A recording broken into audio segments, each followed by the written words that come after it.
Man who needs absolutely no introduction in the draft community, so I'm not going to give him one. Jeff Kavanaugh. Hey, we were talking about drops, and I was like, that is the best drop. Well, I don't know. Vach has a dope drop too. Hey, Vachi. But I got to tell you that Kavanaugh, that goes crazy. Jeff Kavanaugh, how you doing, buddy? Kicking ass, taking names. We ready to play a game of is it the hot dog or is it the bun? No, this is a hot dog bun. I think it's a hot dog too. Hey, Jeff, you know what's crazy? He's quiet. Does that scare you? That's a good question. I think he backed out of his combine bus interview because he knew I wasn't there. And if I'm not there, nobody's gonna make him give them a beer when the interview's over. And so without me, I think it's just not fun. That's what I'm gonna go with.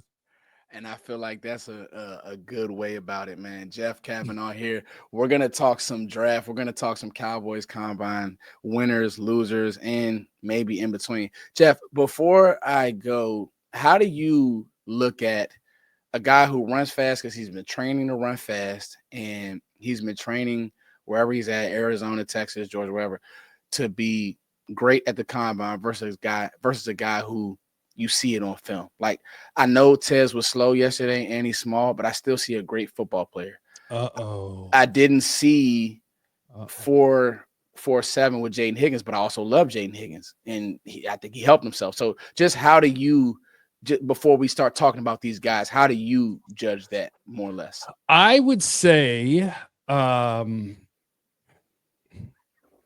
the one thing about that is there's a rule number 17-3A in draft world, which is don't count it twice. So like if a guy that your notes say, oh my God, this guy is incredibly fast. He is super fast. Oh my God, he's so fast. And then he runs a 4.3. If you move him up, you're doing it wrong because you already had that in there. It already said he's fast. Yeah. The one thing I would give some credence to is the guys who, even if it is, guys pay money or their agents pay money to go to all these different places to get ready for the combine. And in a perfect world, you could be going somewhere to work on your skills. But our buddy Jesse Holly, I was talking to him about it because he worked with Exos and DFW for a while. And like guys get out there and they're like, no, let's work on my route running. And he's like, nope, that ain't my job. My job is to get you ready for the combine. Yeah. You're here to get faster and more perfect at running a 40 and your get off. And like, that's what we're training for because that's what you're going to go make money at. So I would say the guys who show up and do better than you would expect, they deserve the credit. At least they have the professional mindset of preparing for what's next. Yeah. The guys and anybody who disappoints, it's like, well, you knew what you were training for months. Mm-hmm. If you didn't do that, that tells me something about you too. I did enjoy my favorite combine 40 was probably Matthew Golden. You've been on him, Jeff. That's one of your guys, I got to say. Well, just moving in silence, like lasagna, that's what G's do. They move in silence like lasagna. So while his teammates are talking about running a 4.1, 4.2, Jaden Blue and Isaiah Bond, Matthew Golden, like he does, just stays quiet and outruns them both. That's a boss move. Now interesting thing, Jeff. I went back. Because I'm just crazy like that. I tried to find some of his Houston tape, and it was crazy. Before he transferred to Texas this year, and they're using him as a jet sweep player. He was returning kicks. Jeff, I got to tell you, the Cowboys met with him. I had him as one of my risers that I covered yesterday. I'm in. Like I'm in. It's so funny because I sound like I'm talking out of both sides of my neck. So Tet does nothing. I think there is draft momentum is a real thing. You've been doing this longer than me. You're one of the people I look up to. Draft momentum is a real thing. I've seen guys go to combines, have good pro days, have good senior bowls, and be drafted way higher than, even if they didn't pan or did pan, than they were slotted originally. I think with Golden, it makes sense because of how well he runs routes. I got to tell you, I see a little poor man's Malik Neighbors, man. Like, he separates so well. I don't think he's quite as explosive as Neighbors, but the route running is great. The downfield speed now we know is real. So, yeah, I thought he was watching him, and So like everybody has a starting point, right? Mhm. If you're a 5-star recruit, Yes. you're already known to the draft, to the people who do draft year round. Like you're already there. You're already a day 1 or day 2 guy until you screw it up. Until And you so mess it up. like Isaiah Bond was the guy at Texas that we knew because of the recruiting and then being at Alabama, and he made a bunch of big plays at Alabama even as a true freshman. And so you're already on the map. And Matthew Golden, I'd have to check his recruiting, but was not on the map the same way. So like the guys who do this year round, you're coming into a football season with Isaiah Bond as a top 40, top 50 player. You're already there for the people who know. And Matthew Golden's not. And so when I start doing draft stuff, the only place that I have to reference to start is people who have already ranked them, because I don't know where to start. Yeah. And so I start with like Dane Brugler's top 50 when he puts it out. And so I'm watching Isaiah Bond. And while I'm watching Isaiah Bond, in my notes, I'm like, look up number 2. I keep watching. I watch Isaiah Bond for like 3 games. And I'm like, number 2 is better than him. Why doesn't anyone know who number 2 is? And so I look up number 2 and I'm like, oh, and he's their number 1 receiver. Oh, and he's draft eligible. And I'm like, why the hell is nobody talking about Matthew Golden? Yeah. You called it. All flowers. And it's not I told you so moment, but you were one of the first people to say, oh, okay, you know what? And then you watch the Georgia tape and you're right. Well, I think that's how it works. And so it's just whoever happens to be watching somebody else, whoever is the first one to watch Texas and be watching wide receivers, you're going to realize, oh, holy crap, the best receiver is not the guy that everybody's talking about. Why? And then, so like, I've got my scouting report on him and I like him. And one thing that I did not have written down is this dude absolutely flies. So like 4.29 helps him, because it's not in my notes. If it's in your notes that, you know, his change of direction is really good and then he runs good shuttles, right? It's already in there. I didn't have written down this dude flies. And so the fact that he then ran a 4.29, like that helps him, because that's not counting it twice. I didn't know he could fly. Well, 4.29 is real speed. That's for everybody in our community. Everybody wants speed. That's real speed mixed with real receiver things. And right now, the argument is going to be, does Tet fall? Mel Kiper had him falling out of the top 10, out of the top 15, all the way, I think, to Tampa Bay. We'll talk about a few other players who I liked, who Mel did mock to the Cowboys. And, you know, we could talk about these mocks, but with Golden, just even digging deeper with him, like, bro, you see the package is there. I'm looking for things to not like. If you want to say blocking, if you want to say is how physical is he, but is Shotty going to be asking him to block? Or do they want him to get open right now? Do they want him now? The interesting thing is, and I tweeted this out, Jeff, and I want to get your thoughts. He didn't run the 40, but I have a feeling, that the league looks at Emeka, another player that you like, that we've kind of agreed on, as receiver 1. Now, I don't know if that's true. I look at Tet still with his size as my receiver 1, but I'm going back and I'm like, man, these guys they like him because he's such a good blocker. And then with Golden, bro, it's like, what if Matthew Golden's Antonio Brown? Like, what if that's who he is without the BS? Because you just said he moves in silence, Jeff, and he does. He didn't tweet anything. He just went out there and let his game play. Antonio Brown's name is in my notes on Matthew Golden. Are you serious, bro? Yeah.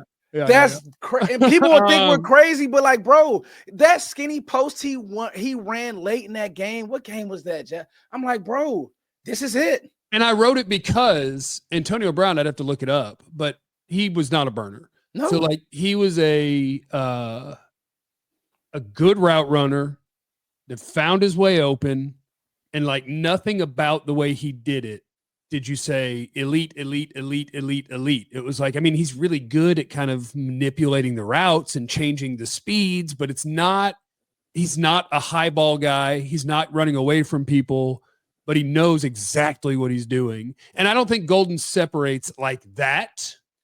And this receiver class is terrifying to me. I hate that Ibuka didn't work out. I hate it. Ibuka ran a 4.41 at a high school camp. He's not slow. He ran it when he was 17. Like, you can run, but I get it. I mean, if you think that you have anything to lose, nobody does it. It's like the combine has turned into that's a great point.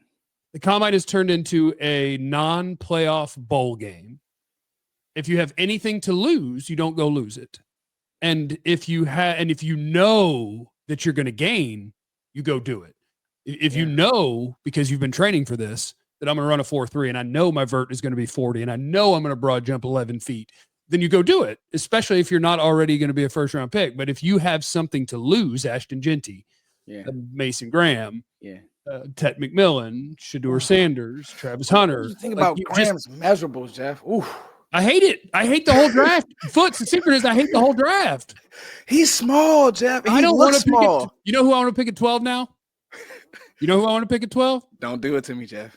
You don't know who I'm going to say. I promise you don't. Marcus Bow. Oh, no. Tyler Booker.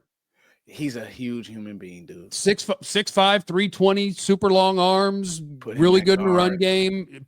Pretty sure thing. Like, there is a guard that meets the measurables. It's not a premier position, but he met every measurable. His tape matches up to what he measured at. He looks really good. Even the top guys now. Mason Graham is now a short-armed defensive tackle. Light defensive tackle. Yeah, I mean, he's a 3. He was always a 3 to me. So, like, he was listed at 320. So, and what did he? But to be listed at 320, and then what was he, like 298? That's was he 296 or was he like 306? Hold on, bro. He was not 300 pounds, Jeff. Okay, he was under 300. Yeah, and like, I mean, Osa's 285. So it's like that doesn't bother me a ton. But yeah, he's lighter than people thought. He's a short arm guy. But I mean, his tape is really, really good. He just wins every single rep, and he's a really good player.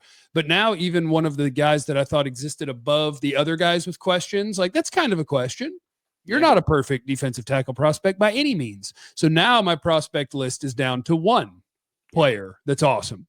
Because even Abdul Carter, like, stress reaction in the foot, which I've heard shows signs that it's on its way to more than that, potentially. Okay. So Travis Hunter's it. And now it's Travis and everybody else in the Temptations. It's just Travis Hunter, which is why this is going to turn into the draft where I'm like, fine, take Ashton Genty. Fine, take a guard. Fine, take whoever you feel the best about, because the guys that play the premier positions, none of them check all of the boxes. Yeah. And some of the guys who are checking tons of boxes, you thought were going to be your third or fourth or fifth guy in a position group. And it's like, okay, now do I move them up? Yeah. Am I going to move them ahead of some of these guys who aren't working out or didn't check boxes perfectly? And it's the worst is a mean word, but it's the worst top of a draft I've seen. And I've done this for 14, 15 years. Oh. Like, there's not 10 guys that most years are top 10 players. There's 2. Yeah. And so I am not, it's the least confident. You're not supposed to say this when you're an analyst. This is the least confident I've ever been putting guys in order at a lot of positions. If you told me, if you could name 8 different guys that are receivers in this draft and say, would it shock you if he ended up being the best one? And I'm like, no. Like, Tet is a real life X, which gives him an advantage, I think. Yes.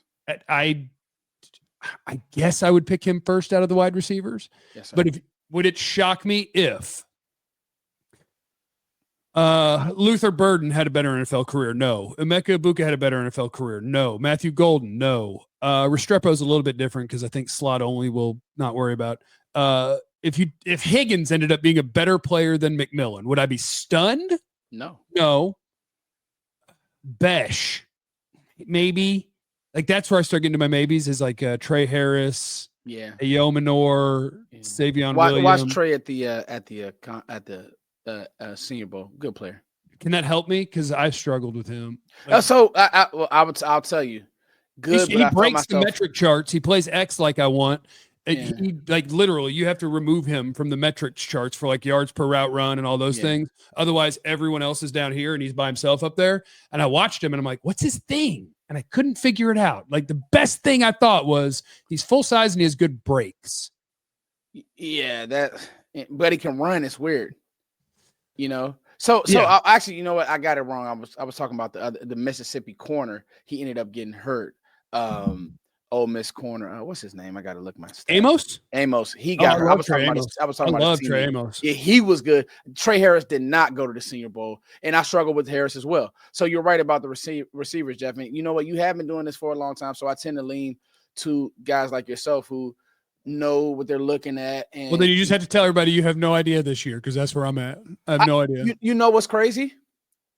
I didn't see Ashton Jeanty getting drafted in the top 10, and now I'm pretty sure the Raiders are going to draft Ashton Jeanty because they have a great O-line. They have a tight end who is better than most of the receivers in the NFL. So you could plug a quarterback in and hand him the ball. This next player that I want to talk about who did have a great combine, and I just wanted to ask you, Jeff, because I'm mixed, but I did see a world where if you look at Omarion Hampton and say, I don't believe I can get that type of running back, because this is my running back thought, and I want to do a deep dive on this because I jumped on this class early, right? We weren't good at jumping this class early. The truth is this. It's been widely regarded that this is going to be a very good running back class. But you got to remember, Ollie Gordon was leading the way at the beginning of the year, and he's a 5th-round pick maybe. Here's the deal. I think that there's tiers, and it's real. There's elite tier. Caleb Johnson, in the way that he worked out yesterday, didn't help himself. Is he still in that elite tier? I don't know. But I do believe there's a world, Jeff, where teams will say, I don't know if I'll get Omarion Hampton in the second round. Like all these mock drafts where you think you'll get Omarion Hampton at 44, rip him up. Do this. Yeah. It's done. Yeah, you shouldn't have done that. You might need that. I might need these notes, but I just, it's good TV. It's good. It's good content. The thing is, though, Jeff, are you getting Hampton at 44? No, you are not. Is there a world where Dallas says the RAS looks good, the straight line speed at 221 is outstanding, and he won yesterday? Yeah, I mean, I think Hampton's awesome. I will say this about running back, first of all. Running backs at the combine, well, you have to be amazing or horrendous for me to care much. Yes. Because they're a little bit unique. Like, I don't care about your 40 time. I do care if it's 5 flat. But, like, if you, like, what did Caleb Johnson run? 4.57 or something? That's fine. Good enough. I don't care. Only because they're the one position. Same with linebacker, where I don't need you to run a 4.4 because you don't have a direct opponent. Now, with a linebacker, if you're in coverage, you do. And if you're a running back, I guess technically if they're playing man coverage in your route, you do. Like, there's a reason a corner has to be super athletic or as athletic as the guy across from him because they're going together. Yes. I got to cover you. The safety, I have to cover that tight end. The running back is reading chaos, and then how good are you at figuring out where you're going to go in the chaos and not letting people knock you over. So, like, running back is a little bit different. But you still, when you test athletically and you jump high and far, you are showing me, okay, there's some lower body explosiveness. Oh, and you can run. But my thing with Caleb Johnson at Iowa is even when I watched them, and at the time it seemed like most people had Omarion Hampton, Caleb Johnson in some order, basically touching. And when I watched them, I didn't see him that way because Caleb Johnson, I think, is more specific. Mm-hmm. Caleb Johnson, if you're running, when you run the ball, you run outside zone. That's your dude. Yeah. Like if you want a guy that is going to flow with the traffic, knows exactly when to put that foot in the ground, reads it perfectly, and now is hell on wheels to deal with when he's going through that hole, cool, that's your guy. Omarion Hampton, I think, is more versatile in terms of he can make something happen, and it doesn't have to be the way it's schemed. I think he has more as a creator, and I think he has more as a receiver. And so to me, those guys were never together. My tiers are Ashton Jeanty alone. Fair. Omarion Hampton alone. Fair. Then start fighting. Henderson, about Caleb Johnson, Travion Henderson, Quinshawn Judkins, RJ Harvey. Let me stop you there. Jordan James. Go through this. Me and you both love James. Giddens, Jeffrey, Studio Day Hefe. I haven't seen him. Oh, you haven't watched Jeff. I'm 100 guys in. I haven't seen them all. He blazed yesterday, Jeff. Tell me. I know you did just say. I know you did just say you don't put too much into it, but man, Jeff, homework. I gotta watch the La Tech guy too. Oh, Tootin. Oh, another one. But Giddens, I think, is different because he's 6'2", he's 212, and he makes people miss, and he's fast. straight line. Like you just said, you got to put some credence into that. But I want you to watch him, Jeff, and let me know what you think. Because I don't know. The Riley, Connor Riley, K-State, does that hold any weight? Maybe later in the class? I don't know. I just think that people think you're going to get, these running backs at 44, the elite ones, you're not. I think Henderson could go earlier than expected because he's so dynamic with the ball in his hands. And he can run away from a defense. Yeah, well, you know what else is going to happen is we're going to talk about, like, you're just going to say the name Giddens and your eyes are going to light up. And then I'm going to say the name Harvey and my eyes are going to light up. And then I'm going to be like, hey, but what about Jaden Blue? And what's going to happen is we're going to have 14 to 18 names that we're like, hey, but what if you got that guy? And so, like, I love Omarion Hampton. I love Ashton Genty. I promise that with my third pick, I'll be fine. Yeah. I won't be as excited. Yeah. But, like, if that's what always happens when you're talking about running backs is if they take Ashton Genty, I'll be like, ooh, in the first round. And the next day I'll wake up and be like, hey, but Ashton Genty's on the team. That's badass. But then you'll go to the next two picks and I'll say, okay, now take those three positions and see what happens if you drafted a different position first. Yeah. And you might end up feeling better about it. Like, who's your third round guard instead of your first round Tyler Booker? Probably works better at tackle, but if I get an offensive lineman and then a defensive lineman, or an offensive lineman and then a corner, or a corner and then a defensive lineman, and the running back is third, you'll be like, okay, and that running back can absolutely start for me and be good. And whatever other position, you're going to be like, yeah, I hope he makes the team. And that's the problem with running backs. And that's why I hate them. But I love them because they're great. Jeff Kavanaugh, ladies and gentlemen. Jeff, I want to ask you a few more questions, then I'll let you go, man. I know you got a busy rest of your week.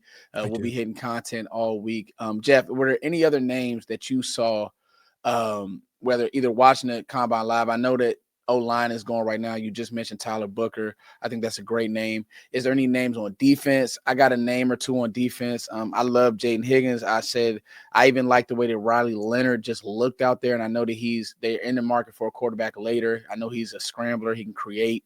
Is there any other names that you saw yesterday, Jeff, that you say, okay, I'm okay? Emanwari, the South Carolina safety. South Carolina freak. We knew because, my buddy Dane Brugler is one of the best in the world at this, maybe the best in the world at this. And so I think Jeff is the best of the world at this. Facts. But Dane does it year round, so he's ahead of me. So I was expecting, because I'd heard about him early on in the process, I was expecting him to be huge and super athletic, but still what he did was incredible. I will tell you this. Literally all green on his RAS score. I will tell you this. I'm going to go back and watch a lot more snaps of Malachi Starks. He tested pretty much the worst in the position group at everything. The worst or near it. And, like, safety, again, don't just go off their athleticism because,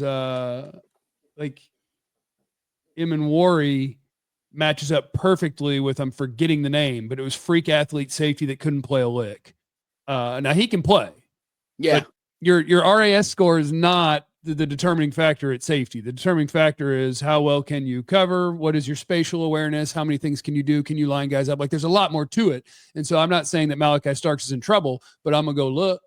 I'm going to go watch some more and make sure that he wasn't just riding the momentum of what people thought of him after his freshman and sophomore year. Landon Jackson, I thought, had a great combine, and he may not have helped himself because he may have already been there for a lot of people. I know we do this, guys. You're right. You guys are looking this out. You're right. Arkansas defensive end, Landon Jackson. Yes, and he is a gigantic man that when I watched his tape, honestly, I wasn't that impressed, and everybody else liked him a lot more than I did. That's the beauty of the draft, and especially this draft. Boy, he went and destroyed the combine, and I went, all right, I'm going to come look again. I'm going to go check it out again. Landon Jackson ended up going 4.68 40 at, what was it, like 270 pounds? Where's his weight? Yeah. Give me his weight. Here we go. Landon Jackson, 6'6", 264, big hands, long enough arms, 4.68, gigantic jumps. So it was like, oh, okay, so you are a more explosive athlete than I gave you credit for. And so that's the sort of guy that I had as, like, defensive end number 1, 2, 3, 4, 5, 6, 7, 8, 9, like 10 to 14. Yeah. And I got to figure out, all right, am I going to like him more? And I'll go watch him. I'll go watch more. Because he had freaking awesome combine. Let me click through real quick and just see if anybody. Darian Porter, I got to tell you. I got thoughts on him. Iowa State corner. I have thoughts. 6th year. This is his 6th year. Former receiver. In college. Former receiver, 6th year. And he started a bunch of games. But even this year, in his 6th year, as I'm watching tape, whatever game I started with, I don't remember. But I was Googling, like, was he suspended for a quarter? Because I had checked his game log, and I knew he had stats in this game. I know he's playing in this game. I'm watching the first drive. He's not in the game. And I'm like, how is this a top 100 play? Why is he not in the game? Is he suspended? The answer is no. He just still wasn't a full-time player. Yeah. So, like, he's super tall. He tested super athletic. He's super fast. He's really good on special teams. And honestly, I thought his tape wasn't very good. Like, I wouldn't draft him. Yeah. And now when you see, like, to me, it changes that when you have the fastest top speed in the 40, your jumps are incredible, your shuttles are incredible, you're on a 4.3 flat, you're 6'3", 195. Like, you have everything anybody could ever dream of to have a kick-ass cornerback prospect, but you've also been doing this for 6 years and you're not good at the sport yet, according to me. Like, I will not be moving him into the top 50 or top 100. I won't, but somebody's going to pick him higher than they were going to. I think, so I got to tell you, Jeff, I think you're spot on. Everybody points to the Iowa game, and it's just like, okay, guys, you know, a couple bad balls. You don't look at Iowa quarterbacks as like, in even their scheme is like, oh, yeah, they're going to attack. Man, I saw too many times he got beat on double moves. His hip fluidity isn't great. He's too tall. Who's the corner we had 2 years ago? Oh, Nashawn Wright. He's literally too tall to break on end breakers and like good, quick receivers just ran away from him on film. So, and again, when I went to the Senior Bowl, I watched Porter and he got ran away from a lot.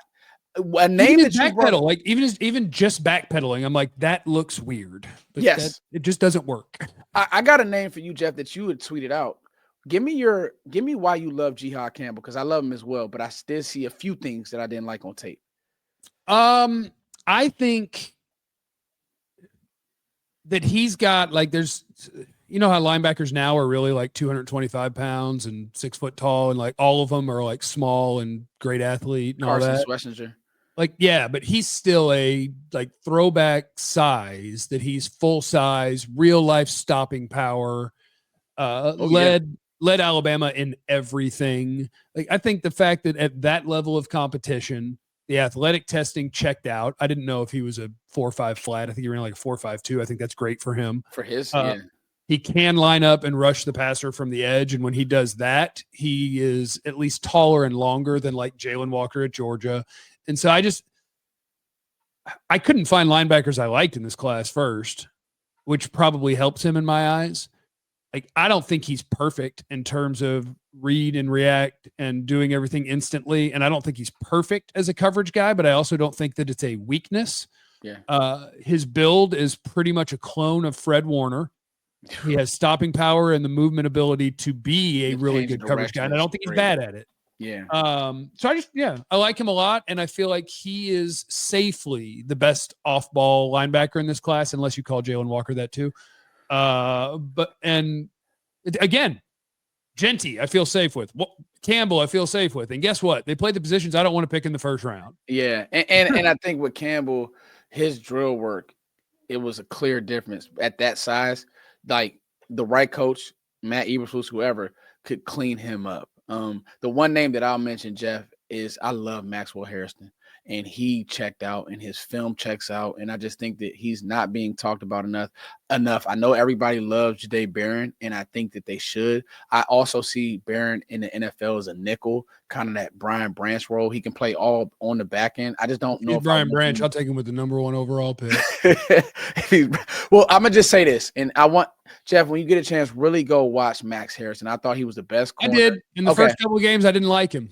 You did. And I was like, I don't see it with this guy. And I watched more, and I get it. Okay. I'm coming around.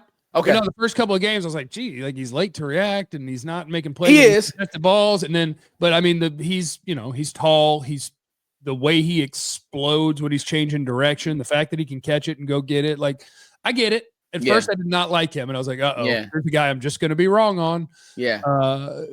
But I get it. Okay. I get it. Okay. I like All the right. tiny guys. As I like long the as tiny as long as we're close, we're in the same ballpark. I like Ladies, the tiny guys. Upton Stout. yeah, Upton's And, fun. He's fun. And is it Quincy Riley, the Louisville corner? Riley is skinny. He's not tiny. He plays physical. Is he tall? Jeff. I He's thought not. Riley. When I watched him at the Senior Bowl, he didn't strike me as the small corner. You know who small is? Bowman from Oklahoma. He's little. Okay. Billy Well, now I'm Bowman, he obsessed with finding plays. Riley's height because I felt like he was like a 5'10", 5'11" guy. Maybe it may be, 5'10", 5. Yeah, 5'10" and a half. That's not big. But I don't know, man. Maybe as he played bigger. But he is 194, so like he's not skinny. Exactly, Jeff. Yeah. And I'll say this in closing, Jeff. I think with these corners, I just want a guy who, again, with Hairston, he can run. That's what attracts me to Hairston. He can run, Jeff. I think that with Kalen Carson, we saw NFL speed was just a lot for him, and that's why he fell last year. I think he's physical and everything like that, but he can't run. And so I want a guy who can run. I don't know how serious they'll take corner, but the Diggs situation in the news, and we don't know. So that is obviously. Yeah, we'll see. But that'll be interesting. But ladies and gentlemen, Jeff Kavanaugh of DLLS. Kavanaugh. I'm gonna just do the drop. I got a little vocal. I'm gonna do the drop. Listen, Kavanaugh of DLLS Cowboys. He's on every day. He is the GOAT. He is one of the OGs in the draft community. Before like everybody became draft guy, Jeff was really doing it. OG in the draft. Take that, new people. Jeff, if I can get 10 minutes with you, 15 minutes with you, man, I thank you for that time. 31 minutes. We nailed it today. This video is brought to you guys by BetUS, all your betting needs. You guys can bet that I'm going to have Jeff Kavanaugh on this channel more, as long as he's not playing volleyball or doing the cool things that he does. I gotta go. Much love to you all. Peace.